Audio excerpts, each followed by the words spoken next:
Bonjour, chers élèves. Aujourd'hui, on va voir une application sur l'analyse fonctionnelle et technologique d'un système automatisé. Alors, le support choisi est un mini-compresseur d'air. Alors, voilà le mini-compresseur. Donc, il est utilisé pour gonfler le pneu de la voiture ou bien d'un véhicule. Il va être alimenté à partir de l'allume-cigare du tableau de bord. Ensuite, donc, on va commencer par l'analyse fonctionnelle du mini-compresseur. Mise en situation, le mini-compresseur est conçu pour gonfler occasionnellement un pneu de véhicule léger. Il est équipé d'une prise d'alimentation électrique adaptée à l'aduit de l'allume-cigare.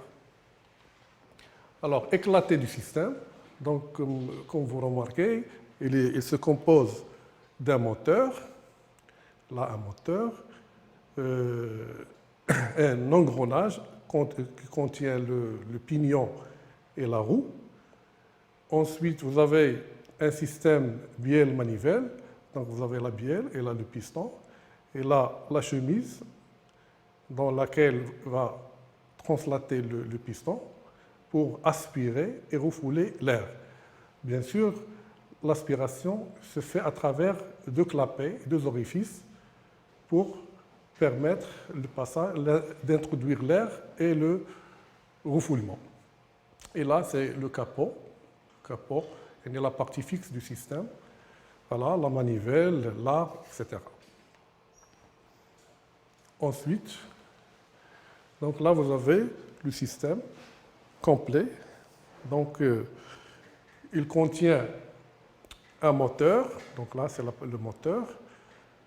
Le moteur est formé par deux parties. Le rotor, cette partie est appelée rotor, et cette partie est appelée stator. Alors bien sûr, le rotor, il tourne par rapport au stator, donc il est guidé en rotation par deux roulements.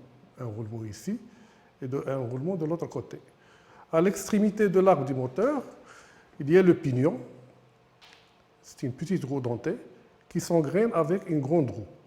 Donc ça forme un engrenage. Donc l'engrenage, c'est l'ensemble de deux roues dentées qui permet d'adapter l'énergie mécanique. Par la suite, vous avez la roue, elle est solidaire à l'arbre, elle est encastrée sur l'arbre pour transmettre l'énergie à la manivelle. Donc la manivelle, c'est celle-là, avec son axe maintenant. Donc la rotation de la roue passe directement à la manivelle. Et par suite, vous avez la manivelle, il est articulé avec la bielle. La bielle, c'est celle-là. Donc, elle est articulée. Donc, utilisons ici pivot glissant. Donc, ce qui fait la rotation de la manivelle entraîne la rotation de la tête de la bielle et par suite, le piston se met en mouvement de va-et-vient. Bien sûr, il y a une articulation entre la bielle et le piston. Ensuite, le piston, lorsqu'il translate alternativement, il permet de créer une dépression lors de la descente, et par la suite, ça fait entrer l'air, ça permet l'admission de l'air à travers un clapet non représenté, et lors de la montée, le clapet à droite s'ouvre et permet le passage de l'air sous pression à travers la conduite jusqu'au pneu. Donc là, c'est la conduite qui va être reliée aux valves du pneu pour gonfler le pneu de la voiture. Voilà. Maintenant, on va voir l'animation. Donc voilà l'animation. Le moteur plus le pignon, il tourne à une vitesse un peu élevée, mais là vous remarquez que la roue et la manivelle tournent à une vitesse moins élevée. Donc je répète, voilà. Et par suite, vous avez la bielle qui décrit un mouvement plan. Donc la bielle, c'est celle-là. Et le piston décrit un mouvement de translation alternative. Et par suite, l'air, là, va être comprimé pour gonfler la roue. Très bien. Alors maintenant, la suite. La question, compléter la bêta-corne Donc, acquis, donc la bêta-con, c'est le schéma suivant. Donc, il faut le remplir en faisant poser des questions, en répondant aux questions suivantes. À qui le mini-compresseur rend-il service? Sur quoi agit-il? La réponse là. Le matériel, c'est quoi? Et là, c'est l'objectif, ou bien le but, ou bien la finalité du produit. Donc, la première réponse, c'est l'utilisateur. Donc, il rend service à un utilisateur, ou bien n'importe quelle personne qui l'utilise. Ensuite, il agit bien sûr sur le pneu. On peut dire le pneu ou bien l'air, donc c'est la matière d'œuvre. Maintenant, le matériel, c'est le mini-compresseur. Et après, la fonction, ou bien le but, c'est gonfler automatiquement un pneu de véhicule léger. Ensuite, analyse ou bien diagramme de pieuvre. Donc, compléter le diagramme pieuvre et identifier les fonctions qui manquent. Voilà, donc bien sûr, le diagramme de pieuvre est utilisé pour identifier les fonctions de service. Ce sont des fonctions contraintes et des fonctions principales qui permettent d'assurer la satisfaction de l'utilisateur. Donc, pour satisfaire le besoin de l'utilisateur, il faut répondre à un ensemble de fonctions qui ne sont pas claires, ils sont implicites parfois. Donc, il y a premièrement la fonction principale, c'est FP, c'est permettre bien sûr de gonfler le pneu du véhicule. Après, vous avez FC1, c'est là. Donc, c'est-à-dire que le système doit être stable sur un support. Il doit avoir un appui stable sur un support. Donc, il faut avoir un appui stable sur le support. Par la suite, FC2, la fonction FC2, c'est la relation avec la valve du pneu. Donc, il faut s'adapter à la valve du pneu. Donc, FC2, c'est être raccordé à la valve du pneu. De la même manière, FC3, une adaptation avec la lume-Ségard, donc être raccordé à la lume-Ségard de la voiture. Par la suite, vous avez FC4, respecter les normes de sécurité. Donc, bien sûr, là, il faut écrire normes de sécurité. Voilà, et reste FC5, c'est une relation directe avec l'utilisateur, c'est-à-dire qu'il faut bien adapter le système à l'utilisateur du point de vue commande et utilisation. Voilà, donc être facile à utiliser.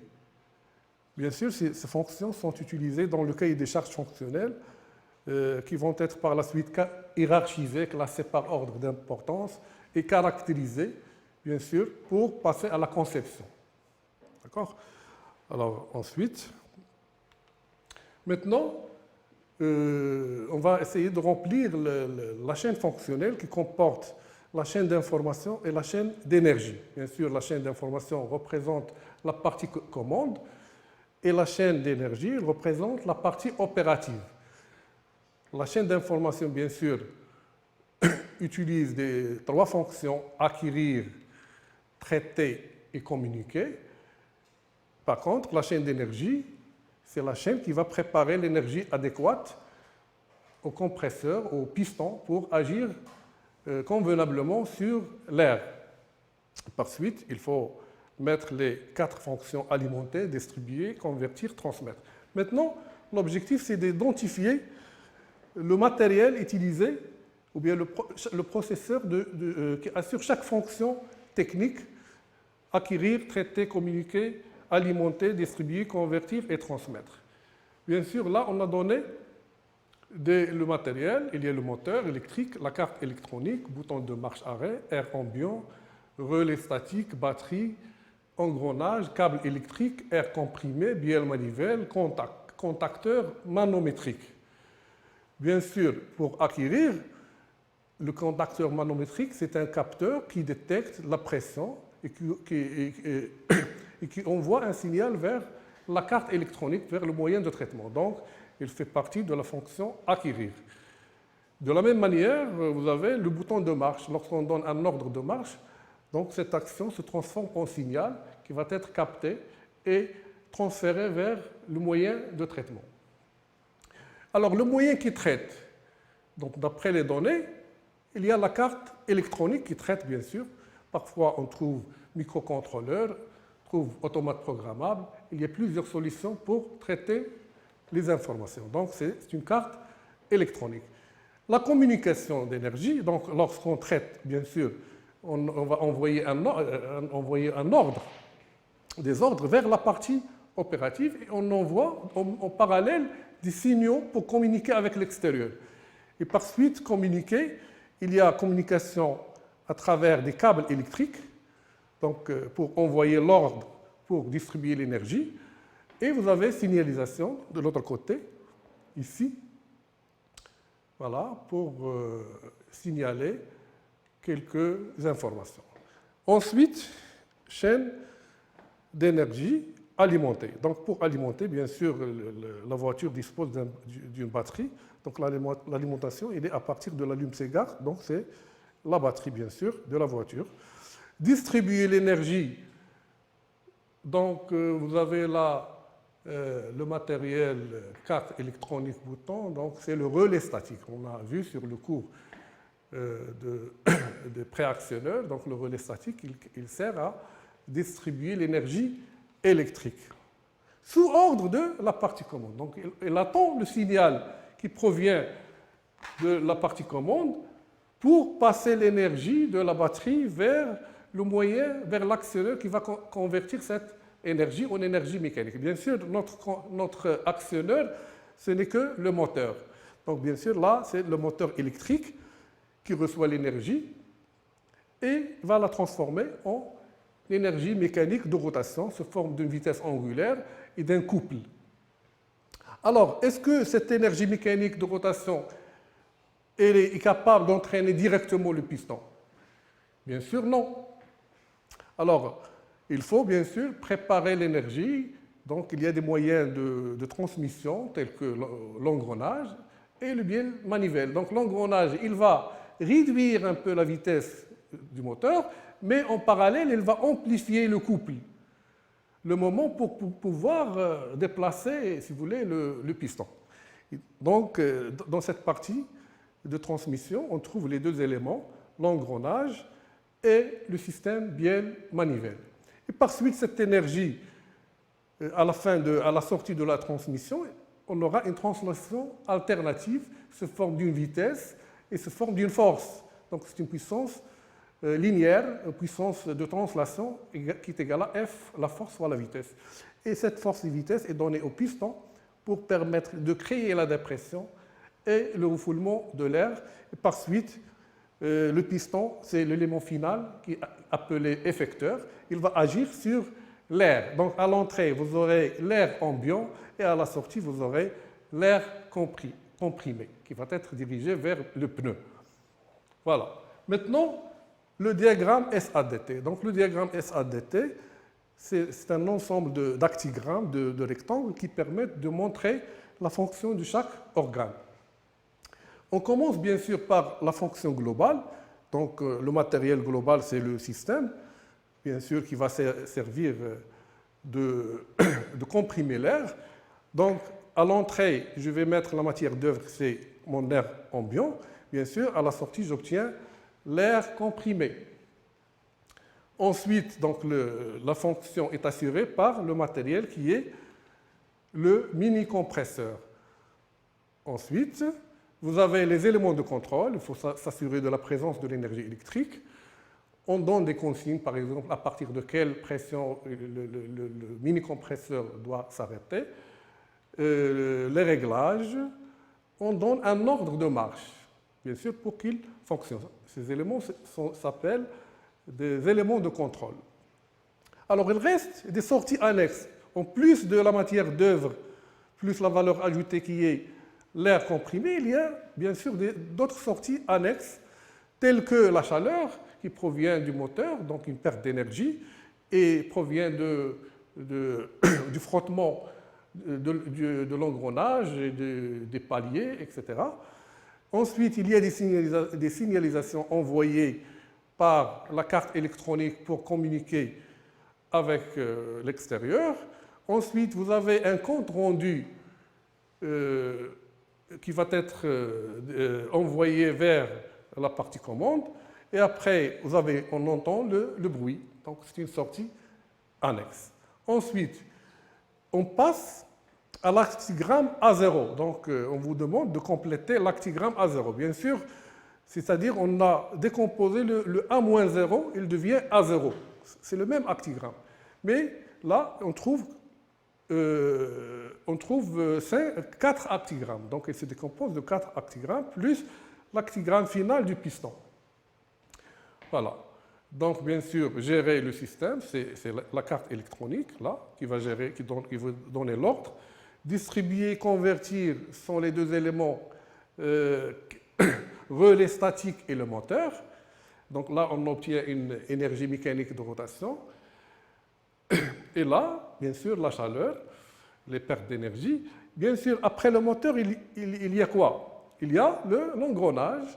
Par la suite, il y a le bielle manivelle. Et le bielle manivelle, il donne de l'énergie adéquate au piston. Donc, bien sûr, le piston agit sur la matière d'œuvre qui est l'air ambiant. Et on obtient à la sortie l'air comprimé. De la même manière, il y a des sorties annexes, la signalisation et les pertes d'énergie, la chaleur, et le bruit de l'autre côté. Donc, on va voir, bien sûr, et les éléments de contrôle, bien sûr, l'énergie, etc. Alors, la carte électronique qui va gérer le système. Ensuite, le relais statique et le moteur pour distribuer et convertir l'énergie. Bien sûr, on a besoin de l'énergie électrique, il est là, il provient de la phase alimentée, de la batterie. Et après, vous avez la suite l'engrenage qui va adapter l'énergie mécanique, donc réduire la vitesse et augmenter le couple. Bien sûr, à la sortie, on aura une rotation adaptée, vitesse et couple, bien sûr, et les pertes d'énergie. Et après, on a le système bielle-manivelle qui va transformer l'énergie mécanique de rotation en énergie mécanique de translation alternative. Bien sûr, cette énergie est donnée au piston qui va comprimer l'air. Bien sûr, à l'entrée, là, l'air ambiant, et à la sortie, vous aurez l'air comprimé. Bien sûr, là, les ordres, donc la partie commande, la carte électronique, il donne des ordres et des signalisations. Communication interne et la communication externe. Ensuite, signalisation pour communiquer avec l'extérieur. Donc là, vous aurez de la chaleur. Alors, oui. Ensuite, ordre, bien sûr, là. Donc, l'ordre, il est envoyé, il est dirigé vers la partie commande et non pas vers l'engrenage ou bien le moteur directement. Donc, on communique avec, on donne un ordre à la carte électronique, bien sûr. Pardon. Ordre marche-arrêt. Donc voilà. Ensuite, les consignes. Après, l'énergie, bien sûr. La carte électronique, pour qu'il fonctionne, elle a besoin de l'énergie. Et même le moteur, il a besoin de l'énergie.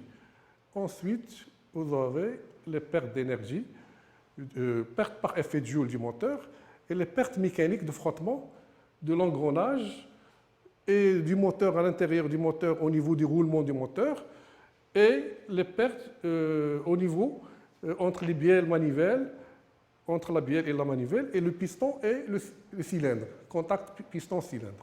Voilà. Donc ça s'appelle diagramme SADT. Très bien. Ensuite, et bien sûr le bruit. Maintenant, on passe au schéma cinématique. Donc le schéma cinématique, c'est une représentation simplifiée qui met en évidence les relations entre les organes. Bien sûr, les pièces ils sont représentées sous forme de lignes de fer et les relations sont représentées par des liaisons. Donc les liaisons, il y a des symboles, pivot, glissière, éliquidale, rotule, ainsi de suite. Donc selon le degré de liberté et le type de contact entre les pièces en contact, on peut identifier la liaison mécanique. pour construire, bien sûr, le schéma cinématique. Alors, bien sûr, il faut commencer par les classes d'équivalence. Donc, identifier les classes d'équivalence. C'est-à-dire, je vais répartir le système en groupes, en classes d'équivalence. Donc, par exemple, il y a le E0, le groupe E0, il contient la pièce 4. Le groupe E4, il contient 3. E1 contient 1. Groupe E2 contient la pièce 8. Et E3 contient la pièce 11. C'est-à-dire là, je vais introduire dans chaque groupe les pièces qui sont solidaires, qui sont encastrées, soit par vis, soit par soudage, soit par rivetage, soit par émanchement à force, etc. Bien sûr, là, vous avez le E0, il comporte la pièce 4. Donc là, la chemise ou bien le cylindre dans lequel translate le piston, elle est fixe. Donc il est fixé avec le carter ou bien le capot. Donc il représente, donc il fait partie de ce groupe. De la même manière, le stator du moteur, 7, il fait partie de ce groupe. Ensuite, là, cette petite vis qui fixe les deux de liaison qui est introduit dans la liaison encastrement. Voilà, ces pièces-là représentent le E0, le groupe E0. Donc E0 contient 4, 5, 7 et 12. Ensuite, E1. E1, il contient l'arbre moteur, le moteur. Donc le rotor du moteur, lorsqu'il tourne, il va faire entraîner la rotation du pignon. Ce pignon, il est solidaire, donc il tourne avec l'arbre moteur. Donc ces deux pièces, ils font partie du même groupe. Donc c'est le groupe E1. Donc E1 contient la pièce 1 et 2. Ensuite, vous avez le groupe E2. Donc je vais voir E2. E2 là, donc E2 il contient la pièce 8. 8 c'est la roue. Alors la roue n'est pas encastrée avec 2. Bien sûr, celle-là, elle tourne dans un sens, l'autre tourne dans un autre sens, elle tourne à une autre vitesse, n'est pas fixe. Par contre, la roue, avec l'arbre, ils tournent à la même vitesse, ils sont fixes, ils sont encastrés, c'est comme s'ils sont soudés. Voilà, ils font partie de la même classe d'équivalence. De la même manière, la manivelle et l'axe 6, le magnéton. Donc, ce groupe contient la roue, l'arbre, la manivelle, et l'axe pour avoir l'articulation avec la bielle. Donc, les pièces 8, 9, 10 et 6. C'est les pièces qu'on vient de voir. Alors, ensuite, le groupe E3. Alors, E3 contient la pièce 11. Alors, 11 c'est quoi? C'est la bielle. Donc la bielle, elle est toute seule ici. Il y a normalement, on utilise des coussinets à l'intérieur, mais ils ne sont pas clairs sur le dessin. Et par suite, je vais mettre que la bielle qui est repérée. Donc la bielle. Ensuite, vous avez le groupe E4, le dernier groupe E4, qui contient la pièce 3. Alors 3, c'est le piston. Bien sûr, le piston et le petit axe qui est là, parfois elle est encastrée, donc, mais pour le moment, je vais mettre que le piston. E3. E4 contient uniquement la pièce 3 qui est le piston. Bien sûr, donc il y a 4 groupes. Bien sûr, le premier groupe E0, il est fixe. Le groupe E1, il tourne à la vitesse du moteur. Il tourne dans un sens. Le groupe E2, il tourne en sens inverse, mais avec une vitesse inférieure. Et vous avez la bielle qui a la tête décrit une rotation et le pied une translation, c'est un mouvement plan. Et le piston décrit la translation. Donc, c'est-à-dire, en réalité, le système, au départ, il est conçu par 5 éléments. Mais avec les problèmes de montage et le démontage et les contraintes d'usinage, on a réparti le système en plusieurs parties. Voilà. Alors maintenant, les liaisons. Alors la liaison, donc là, on demande de compléter le schéma cinématique en déterminant les liaisons du système. Alors premièrement, donc là, on commence par la première liaison. Là, c'est le pignon avec le corps fixe. Corps fixe, c'est la partie fixe. Là, c'est le pignon et l'arbre moteur. Là, la roue et l'arbre. Donc la roue, l'arbre et la manivelle. Celle-là, c'est la bielle. Et ça, c'est le piston. Et ça, c'est la partie fixe dans laquelle translate le piston. Donc la première liaison, c'est une liaison, bien sûr, pivot. Donc c'est une rotation autour de Z. Donc vous avez l'axe il est là. Donc il faut mettre 1 sur Z, ici sur Z. Rotation autour de Z et 0 pour le reste. Ensuite, vous avez la liaison suivante qui contient uniquement la rotation autour de Z, c'est celle-là. Donc c'est une liaison pivot d'axe Z. Et après là, vous avez la liaison, c'est pivot glissant. Voilà. Donc il n'y a pas d'obstacle ici, ni à droite ni à gauche. Donc il y a un jeu ici. Donc la liaison est considérée comme pivot glissant. Donc il peut faire une translation et rotation suivant Z. Donc la liaison, c'est pivot glissant, bien sûr, est appelée pivot glissant. Alors, bien sûr, la première, c'est appelé pivot, la deuxième, et la troisième, c'est pivot glissant.